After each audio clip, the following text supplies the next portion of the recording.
I fucking hate these annoying kids so much. I need to get a new job. Good morning, class. How's it going? I hope you're ready because we have a fat loss Q&A today. So we're gonna take some questions. I'll give you some answers. Let's get to it.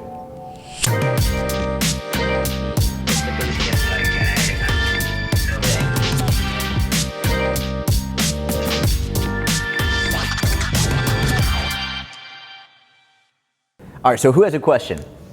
Does anyone want to start off? Anyone have a question for me? Me. Any of you? Me. Anyone? Anyone besides fucking Kenzie? Anyone? Me. Oh, please. Me. Oh, come on. No one has their hands up. Please, me. Okay, all right, yes, Kenzie. Yes, I see you. Put your hand down. Yes, Kenzie. Well, okay. What's your question, Kenzie? Okay, thank you so much. Okay, basically, one thing you keep saying is that calories are the most important for fat loss. And I understand when you say calories are most important, but I guess what you're actually saying is it doesn't matter what the fuck you eat, and you could just eat pizza and candy and cake and lollipops and Pop-Tarts and Pringles and gum and everything, and that it doesn't matter what you eat and you can still lose fat and be healthy as long as you're in a calorie deficit, and you don't have to worry about the quality of your food. I just feel like it's not really fair of you to say. Oh, fucking me, god damn it. Okay, it sounds like you're asking, Kenzie, are calories all that matter? Are calories all that matter? All right, so I'm gonna speak directly with you before we get to the second question, which, just so you know, it's gonna be Johnny asking that one. I wanna talk to you about this. There are two major points to consider. Number one, health and fat loss are not the same. This is very important to remember. They're intertwined and they cross over in various topics. But when someone is saying they're chasing a goal of better health, it does not necessarily mean they're chasing the goal of fat loss. And just when someone says they're chasing a goal of fat loss does not necessarily mean they're chasing better health. So we have to separate the two and discuss them individually. Also, when people have this they create this false comparison. They'll say things, oh, well, so you said that calories are most important, so what you're actually saying is that you should just eat cheeseburgers and hot dogs and Pringles and cake, and it doesn't matter and you can still lose fat. It's like, listen, first and foremost, yes, technically you can do that, but just because I'm saying you can do that does not mean I'm recommending you do that. I'm not saying that's smart. I'm not saying that's the most effective way. I'm not suggesting anybody do it. This whole idea I'm doing with the Big Mac Challenge on Instagram is specifically to show you that calories are the most important, but it's also why I'm repeatedly saying over and over again, do not do this. It's not the healthiest way to do it. It's not the easiest way to do it. It's not the most efficient way to do it. There's a very big difference between stating a fact and then stating what I think is most effective and beneficial and helpful down the road. Another thing that's really important to consider, oftentimes people who are eating very healthy, a lot of nutrient-dense foods, a lot of protein, a lot of vegetables, a lot of fruits, who are exercising, getting good sleep, trying to manage their stress, drinking a lot of water, they still struggle to lose fat. And that's oftentimes because they are not paying attention to how many calories they're eating.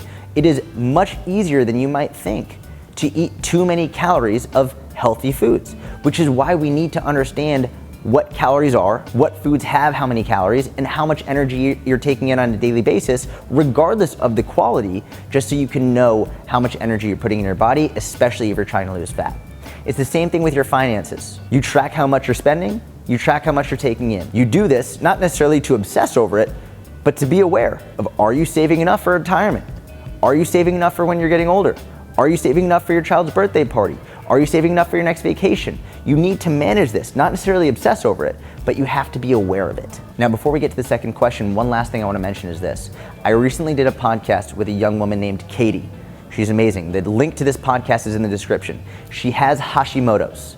She's had thyroid problems. She's had a gluten intolerance. And for so many years, she struggled to lose weight, and she didn't think that she was ever going to be able to do it. She thought that she was just going to be destined to not be able to lose weight, that physiologically it wasn't going to happen. That I was already probably hypothyroid, eating diet pills like it was my job, really just put too much stress on my system, which that's when my Hashimoto's like kicked off, was when I was 25. So I'm 33 now. So I've been dealing with it for 8 years.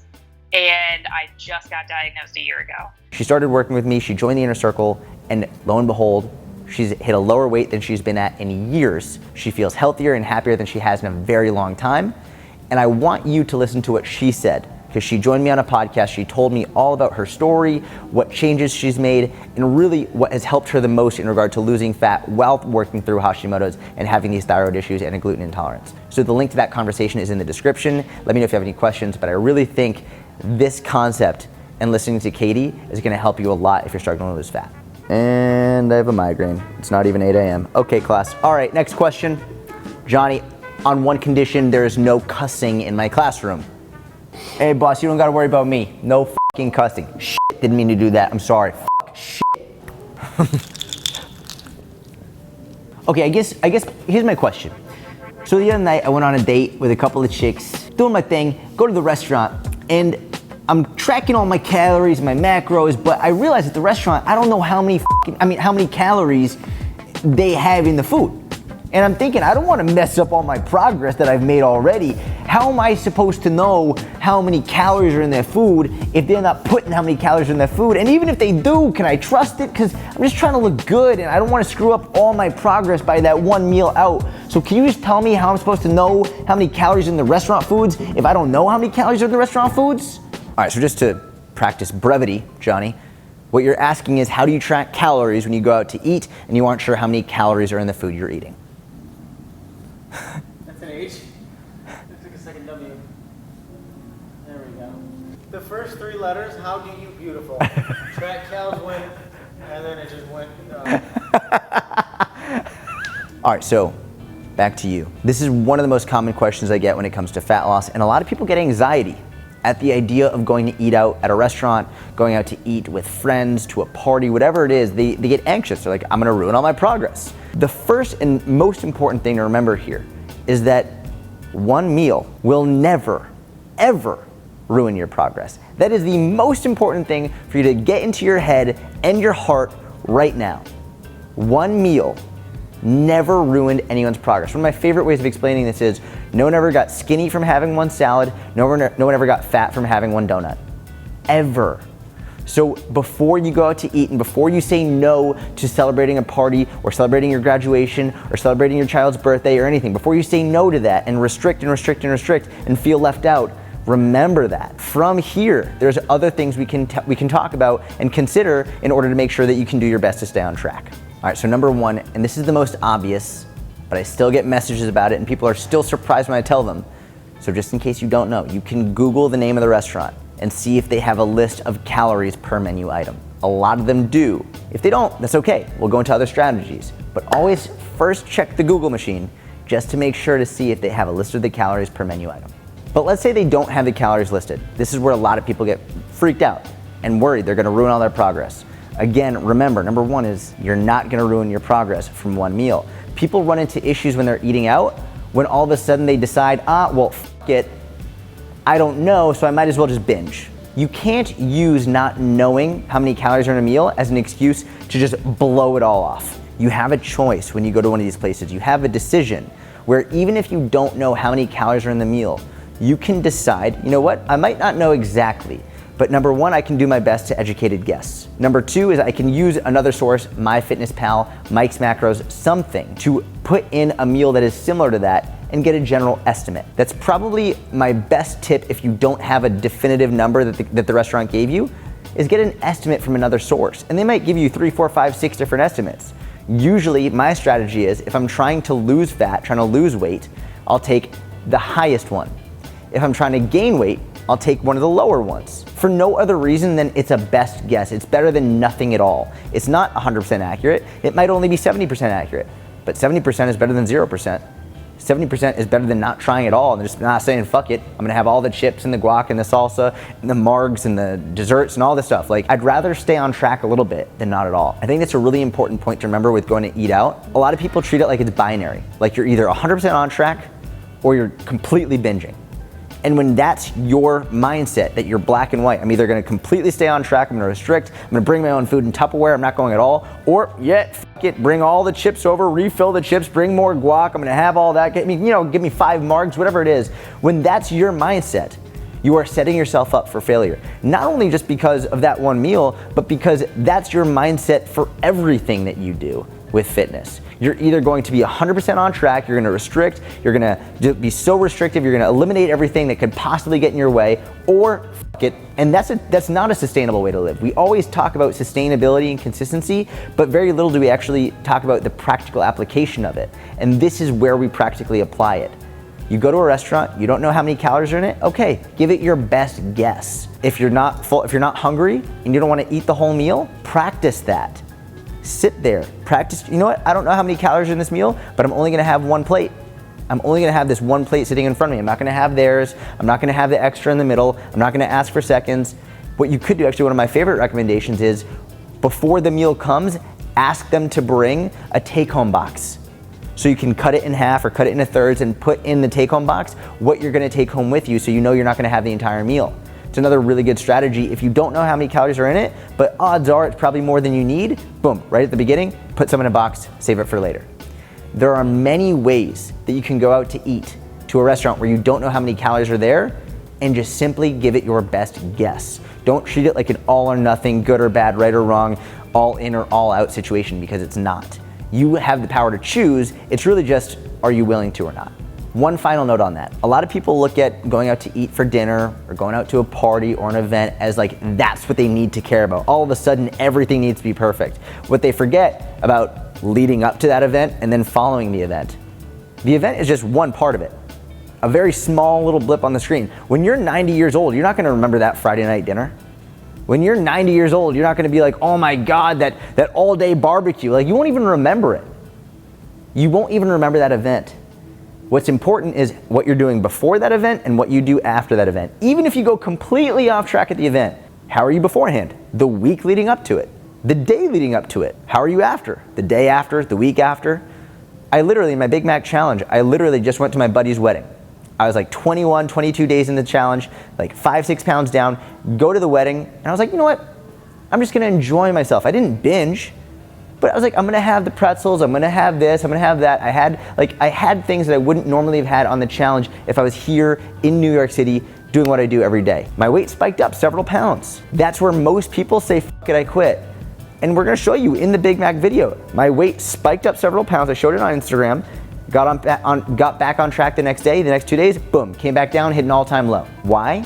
Because I didn't say fuck it and just went off track for the rest of the week. Got right back on track when I got home, and that's why I continue to make progress. Most people are worried about eating out at a restaurant or at a party or at a wedding or an event, when in reality what you need to be focused on is enjoying that event and just being on track before and getting back on track after.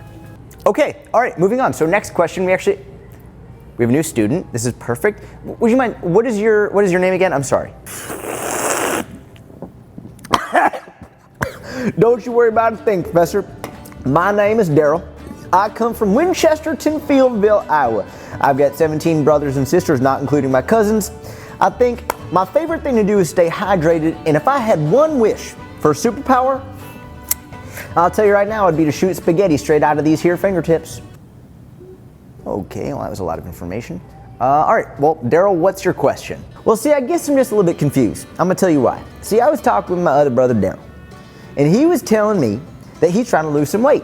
But the application that he's using says that he should eat back all the calories he burns throughout the day. It doesn't matter what the activities are. He could be exercising on a walk, he could be lifting weights, he could be mowing the lawn, he could be tilling the hay, or he could even be making out with my other brother Daryl doing some intensive activity. It says to eat back the calories you burn. But I'm gonna tell you something, I didn't tell this to my brother Daryl or my other brother Daryl, but I noticed he's still got a little gut.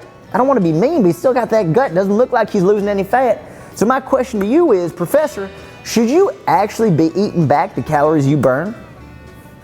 It's an interesting family dynamic you got there, Daryl. But just to clarify the question, you want to know, should you be eating back the calories you burned, right? Okay, fucking ridiculous. All right, so now we're back to you, me, Rico behind the camera. Should you eat back the calories you burn? This is a very common question, and for some reason I've got it a lot during the Big Mac challenge, and I want to explain to you why you should not eat back the calories you burn. Now, I will say this, if you are an elite athlete and or you're working out for hours and hours and hours a day, yes, you should probably eat back some more calories. But for the vast majority of people who are working out maybe an hour a day at most, there's no reason to eat them back, especially if your goal is fat loss. If your goal is to gain weight, yeah, it might actually be a good idea to add some calories back if you have a lot of extra activity. But if your goal is fat loss and you're struggling to lose fat, adding back the calories you burn is a very bad idea. For the most important reason being, most trackers are very wrong. The standard of error is huge, and it doesn't matter if you're using an Apple Watch or a Fitbit or using MyFitnessPal or you're just looking at what the cardio machine is telling you burned, they're very inaccurate. Now, a lot of people hear this for the first time and they get really upset, and they'll say things like, well, what do you mean? Like, do the calories I burn during exercise or throughout the day not matter? Of course they matter. The reality is they're just not as much as you think they are. You're not burning as much as you think you're burning for any number of reasons. Number one being the calorie trackers are wrong. Also, a lot of times you'll do these very high intensity classes or sprints or something that's very, very difficult. You sweat a lot, your heart rate gets pumping, and you think you burned a lot, but it's not as much as you think. And then you end up overeating as a result of it. And this is where a lot of people run into trouble, where they'll exercise to give themselves an excuse to then eat more than they should later. And this is where people have this battle, where they exercise really hard, and they use that to justify overeating. And then they end up working really hard, but not seeing the fat loss results they want, and they get pissed off because they are working really hard in the gym. But then because they're then using that as an excuse to overeat, they don't get the results they want, and they get frustrated and pissed and then quit. Having said that, let's say you're losing weight very, very quickly. You're going much faster than you expected, and you also start to notice your energy going down, your hunger going up, and you don't know if this is something you can sustain. If your weight is going down very quickly, of course you can add some calories back in. You can also reduce your activity. You don't have to do one or the other. If you're doing a lot of extra activity and you're noticing your energy is going down, your hunger is going up, it might be a good idea to reduce your activity a little bit. That way you don't have to worry about managing your calories so much. You can just reduce the activity, keep your calories where they are. But if you like doing the activity, if you enjoy it, sure, add a few calories back in. Just remember, it's not that hard to add another 100 or 200 calories into your day. It's really just a few bites of something here and there. It's not that much. And that's why it's important to manage both and not just all of a sudden go crazy adding calories back in, because that's where people struggle, stop making progress, and get really frustrated. Having said all of that, most people that DM me on Instagram or write me on YouTube or send me emails or tweet at me, whatever, they're struggling to lose weight, period. They're not losing weight too quickly. They're just not losing weight, and they think they should be. If that's you and you've been adding your calories back, stop doing that. Just start with that. Don't add your calories back. Just have your calorie number, which, by the way, if you don't know how many calories you should be eating, there's a link in the description of this video to my how many calories you should eat for fat loss. Just hit that number. Don't factor exercise in the equation. And I have a feeling that will help you move forward, start seeing progress, get motivated, take more action. Let me know if you have any questions on that. All right, so for the last question, rather than going to the class of Daryl or Kenzie or Johnny, I wanted to ask my Instagram followers if they had questions. And if you don't follow me on Instagram, you can do that right here. And so what we did is we picked a really good question from Celestial Gypsy. Here's what she said. So my question is, do you think the principles of fat loss change as you age in your 30s, 40s, 50s? Or do you think it's still as significant calories in, calories out? All right, so first and foremost, Celestial Gypsy, that was a phenomenal question, so thank you for that. And the sum and substance of the question is, do the principles of fat loss change as you age? Now, before I go into the nitty gritty with this, what I want to say is I just did several podcasts recently with my clients who have lost a considerable amount of fat while going through menopause, because a lot of people say that menopause completely eliminates your ability to lose fat, which is, it's false. And if you haven't heard those podcasts, the links are in the description of this video. I think that especially if you or someone you know is going through menopause, they're gonna find them very, very helpful. Now for this question specifically, do the principles of fat loss change?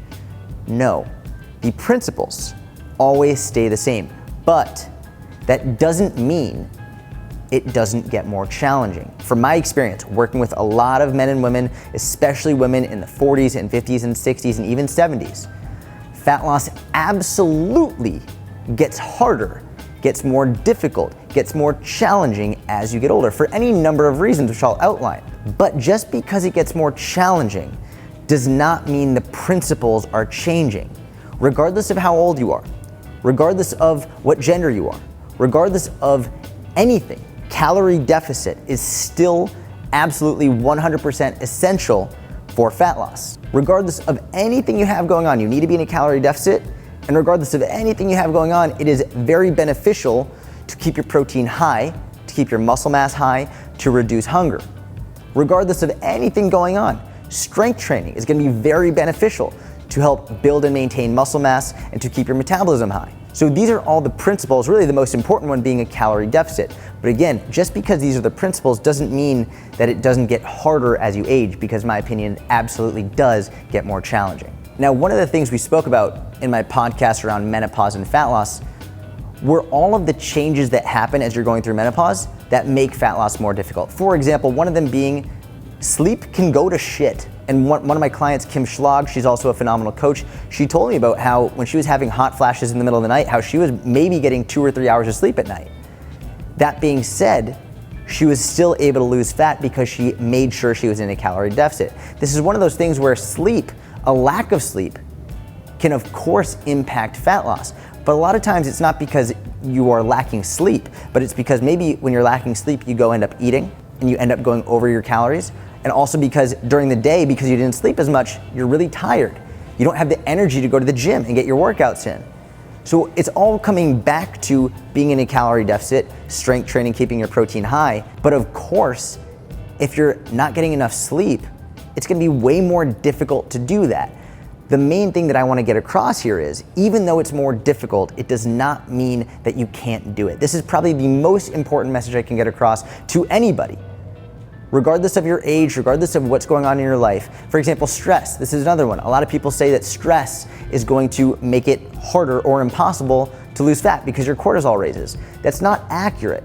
Of course, if you're more stressed out, you have more stuff going on in your life, you have more priorities, you have other things going on, it's gonna be harder to take the time to meal prep. It's gonna be harder to be in a calorie deficit because maybe you're really stressed out and you wanna stress eat. It's gonna be harder to get to the gym because you have so much stuff going on. But it's not that the cortisol will prevent you from losing fat, because again, as long as you're in a calorie deficit, you'll lose fat. It's all of the other factors in your life that make being in a calorie deficit harder to achieve. So the most important thing I can get across here is that even though you're getting older, even though you're more stressed out, even though you have all of these things happening, it doesn't mean it's impossible, it just means it's more challenging. And it's an important message to understand, because a lot of times as people get older and they have all these extra challenges, they just give up because someone is telling them, no, it's impossible. You're getting older. You're going through menopause. You're really stressed out. You've got a few kids. Your testosterone's going down. All of this shit. It is harder, but don't listen to anybody who tells you you just can't do it, because that person's already given up and that sucks for them, but you don't have to. It doesn't matter how old you are. It doesn't matter what you do. It doesn't matter what's going on in your life. You can still do it. And really, let me think about this for a second. What if you couldn't do it? What if it was actually impossible? You couldn't lose fat. Do you still think there's no reason to exercise? Do you still think there's no reason to focus on maintaining a healthy diet? Of course not. It's not just, I can't do this anymore, so I'm just gonna go the other way and just completely let myself go. There are so many other benefits. And yes, you still can do it. But that doesn't mean it's gonna be easy, and even if you couldn't, it's not an excuse to let yourself go. It's not an excuse to devalue yourself. It's not an excuse to just completely say fuck it and go the other direction. Because that's what a lot of people do. And a lot of people allow themselves to believe these lies because it's easier to do nothing than it is to do something. So if you take anything from this video and from this phenomenal question, it's that yes, you absolutely can do it. The principles always stay the same because they're the principles, they're the backbone, they're physiology, they're science. And getting older and getting busier and having a family and crazy jobs and all of this other stuff will absolutely make it harder. But don't let anybody convince you that it's impossible, because that's just not true. So with all of that said, I hope you enjoyed the video. Thank you so much for watching. As always, Sorting Hat Squad is on. So if you like the video, subscribe and comment #Sorting Hat Squad. You'll be entered to win a free month in my inner circle. I pick 3 people on every video to win a free month in my inner circle. Again, thank you so much. I appreciate you. Have a wonderful day. Talk to you soon.